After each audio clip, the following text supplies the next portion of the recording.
All right, the Lakers are heading out to Slovenia pretty soon, meeting up with Luka Doncic for their team mini camp, team kind of pre-training camp to their actual training camp later in September. Luka Doncic is chartering a plane for them for 14 different guys in their team. 15 will be attending, not 16. One will not be attending due to not being able to.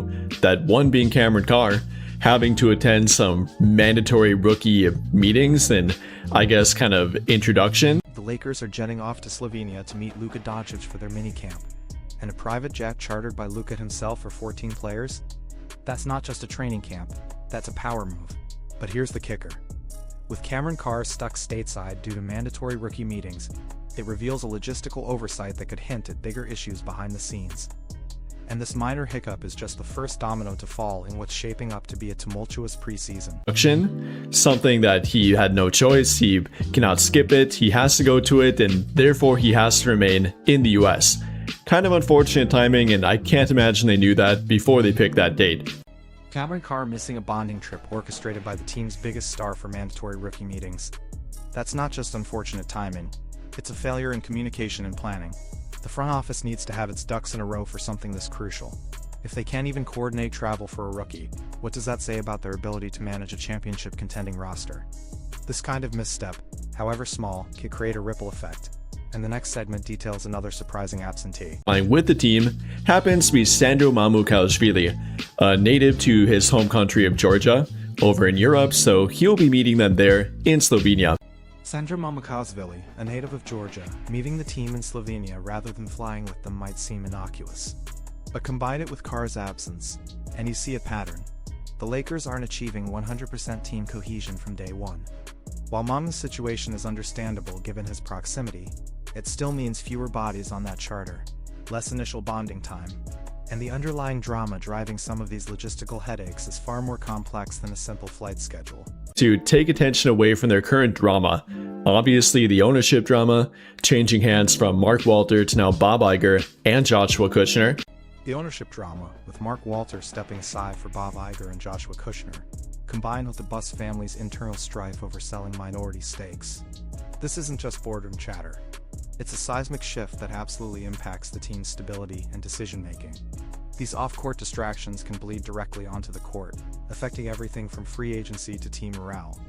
And it's precisely why this minicamp, initially designed for bonding, carries even greater weight. Buss and the Buss family going through another turmoil, with Jeannie Buss not trying to sell their minority stake, the other 5 Buss children trying to sell it, trying to take that away from her, take that out of her hands and move on. And not to mention, getting paid handsomely while doing it. So let's talk about that and go through it all bit by bit. Jeannie Buss fighting her siblings over selling minority stakes is more than family squabbles. It's a public power struggle for control and influence. When the ownership is fractured, it sends a message of instability throughout the entire organization, from the coaching staff to the players. This sort of turmoil often paralyzes crucial front office decisions, including roster construction. And you'll hear in the next clip how these distractions might be directly impacting the team's ability to make pivotal moves. So let's talk about that and go through it all bit by bit. And well, to begin, the update is coming from Ramona Shelburne, sharing some details about what they'll be doing, when they officially will be going, again, how many will be attending, how many will be flying together. Ramona Shelburne's report clarifies the minicamp is indeed happening, affirming the trip's existence amidst the ownership chaos. While it confirms the team is physically going, it doesn't alleviate the pressure. This trip now becomes a public declaration that, despite the internal battles, they are focused on basketball. But the details she provides about the trip itself, as you'll hear, reveal a very different kind of camp than what most people might expect. What they're gonna do, their little fun, I guess, excursions and team bonding. Here's what she quickly had to say. Excursions and team bonding, rather than intense on-court drills, are the focus. This pivot from a traditional training camp structure is significant. It implies the organization is prioritizing chemistry over early tactical work, acknowledging the new faces and the turbulent off-season. But is a bachelorette trip really the most effective use of this limited pre-camp time for a team with championship aspirations? The details Shelburne provides next amplify this unexpected approach. Bags. And I think when they get to the hotel, there's going to be more gift bags, and there are all sorts of cool Slovenian things. It's like a bachelorette trip. It really is. Like, it really is. And then they're going to go to Luka's favorite restaurant. Gift bags, cool Slovenian things, a bachelorette trip vibe, and Luka's favorite restaurant? This description sounds less like a professional sports training camp and more like a company retreat. While bonding is crucial, especially for a new roster, the sheer emphasis on leisure suggests a deliberate de-emphasis on formal basketball activities. And the next detail about what they won't be bringing solidifies this theory, raising questions about accountability and preparation. Nothing really too official. They're not bringing over a training coach or even an assistant coach. You know, something like Luka Doncic had during last year when he played in Eurobasket for Slovenia. No training coach, no assistant coach. This is a stark contrast to Luka's previous Eurobasket preparations, where he had dedicated support staff. It confirms this isn't a performance camp, but purely a social one. While team bonding is great, the absence of any coaching or training personnel feels like a missed opportunity to integrate new schemes or address individual player development early. It implies a players-only approach that has both benefits and significant risks, as you'll see. According to reports, or I guess not according to reports, there are no assistant GMs, or let me correct that, assistant coaches coming with them. No trainers or, no one that's required to come by the team. This is purely team bonding, purely team chemistry building. No assistant GMs, no trainers, no one required by the team. This is a clear signal. The Lakers are putting the onus entirely on the players to build chemistry themselves. This can either be a stroke of genius, empowering the locker room leaders, or a recipe for disorganization. It's a high-risk, high-reward strategy that underscores the unique pressures facing this team. And the reasoning behind this radical approach, as explained next, is surprisingly simple but crucial. So they have a lot of new faces, a lot of guys that, have to get the awkwardness out of the way, have to get the, weird first impression out of the way, get that out, be able to mess with each other, talk a little bit of crap, compete. With a roster that's almost entirely new, 11 new faces including two-way contracts, getting the awkwardness out of the way is paramount. This makes sense. You can't build championship-level trust if players are still navigating basic social interactions. This mini-camp is designed to fast-track that comfort level, creating an environment where players can mess with each other, talk trash, and genuinely connect. It's a smart move to front-load the social aspect, and the next clip explains why this timing is critical. Go at each other a bit, both on the court and off the court. This is a good head start. That way it's not, during training camp week when they have to do this, get familiar with each other, have the awkward first talks and whatnot. Avoiding the awkward introductions during actual training camp week is a strategic play. NBA training camps are notoriously short, typically only 5 days before the first preseason game. That's barely enough time to install a basic offense, let alone foster deep team chemistry. By getting the social bonding out of the way now, the Lakers are buying themselves precious time to focus purely on basketball strategy when the official camp begins. This preemptive strike is intelligent, and it's being driven by the team's key leaders. And to build chemistry. If you have never met, if you have a new team like they do, that's not much time. So they're trying to get ahead of that. Luka Doncic and Austin Reaves are trying to get ahead of that. The two guys that are now the leaders of the team and probably are most familiar with each other, they don't want to stop just there. Not just with those two, having chemistry and what they want to do, they want the entire team on board with them. As if they're going to win, if they're going to make it a deep playoff run and try to get to where they're hoping to get to, Luka Doncic and Austin Reaves taking the reins as the leaders to build this chemistry. This is the ultimate payoff. It confirms that the team's two most important players are invested in more than just their individual games. They understand the collective success hinges on their cohesion. For Doncic especially, this initiative shows a maturing leadership that prioritizes the team over personal glory. This isn't just about fun, it's about setting the foundation for a deep playoff run. And it comes back to the initial hook. The Lakers are building something beyond just X's and O's. But there's a flip side to this pre-camp strategy, and it's a significant disappointment. Who will be coming and who won't be coming over. I would say that I'm slightly disappointed that they weren't able to make their final move, or final moves, quote unquote. The Lakers' inability to make a final roster move, whether for a big wing like Kuminga or another target, is a huge letdown. This minicamp was an ideal soft deadline to integrate new talent into the team's social fabric immediately. Missing this opportunity means any future acquisition will join a team that's already bonded, potentially feeling like an outsider. This isn't just about missing a player, it's about missing a chance to build chemistry from the ground up, and that could have consequences. Miss a lot of team chemistry building. They're going to join after this when everyone knows each other, and by the time they get to the team, they might feel like they're on the outside looking in, where everyone's familiar, where everyone is kind of friendly with each other. They've spent time together, they attended the mini-team training camp, but that player was not able to go. A new player joining after this camp will miss out on crucial team chemistry building, potentially feeling like an outsider. Imagine being the new kid in school after everyone else has already formed their cliques. This is the exact scenario the Lakers are creating for any future trade target. It's not a deal breaker, but it introduces an avoidable hurdle. This failure to complete their roster before the mini-camp points back to the internal front office drama that's clearly impacting their decision-making. And that leads to the crucial question of who will step up within the existing roster. Camp, which is a bit unfortunate. But alright, apart from the move they didn't make and the player that won't be attending with them, whether or not they make another move, I guess. Apart from that, another thing I'd point to in a potential storyline to follow is who is going to become that third guy, even that third friend quote-unquote, to Luka Doncic and Austin Reaves. Beyond the missed roster move, the next crucial storyline is who becomes that third guy for Luka and Austin. Last season, it was clearly Rui Hachimura, forming a tight trio. Chemistry often flows from these core relationships, setting the tone for the entire team. This isn't just about basketball talent, it's about interpersonal dynamics that elevate collective performance.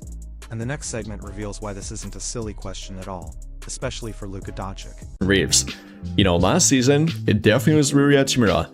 The three musketeers, messing around with each other, doing the half-court shots pregame, messing with each other during interviews and throughout training camp last year. They definitely had the three best kind of friendship. The 03 Musketeers dynamic with Rui was tangible, impacting everything from pre-game rituals to interview banter. Luka thrives on these close connections. It's not just about winning, it's about enjoying the process with teammates he genuinely likes. This psychological component is often overlooked, but is absolutely critical for superstar-led teams.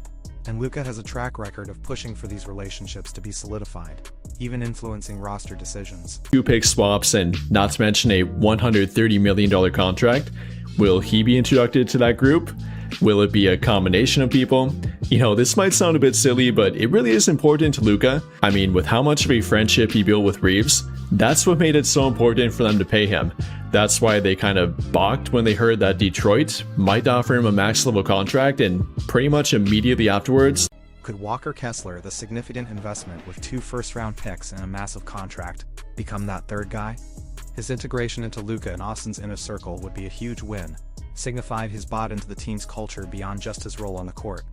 For Luka, his relationship with Reaves was a major factor in the Lakers, making him a priority. This emotional investment from Luka is not to be underestimated, and it will dictate who he elevates. I'd offer him a max level contract, and pretty much immediately afterwards, then they paid him. So for Luka Doncic, he's made it a priority to retain his best friends, his teammates that he relates to and has a lot of fun both on the court and off the court with. Even reports said that he would have liked for them to retain Rui.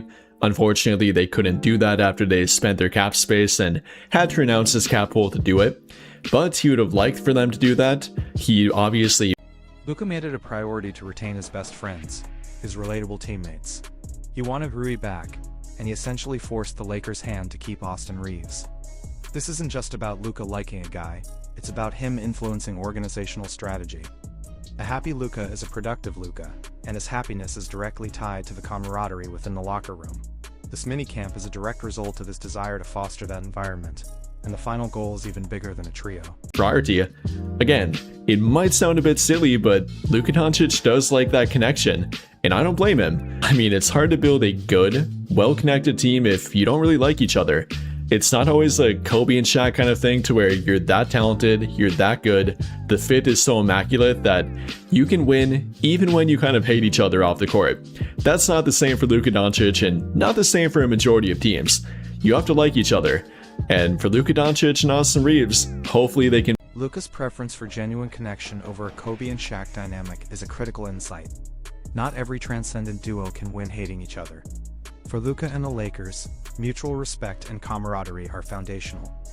This Slovenia trip is their attempt to build that deep, collective bond, not just with a third guy but the entire roster. If they truly want to reach their championship aspirations, every player needs to buy into this culture of connection. This off-court chemistry is not a luxury. It's a necessity, and what they achieve here will echo throughout the season.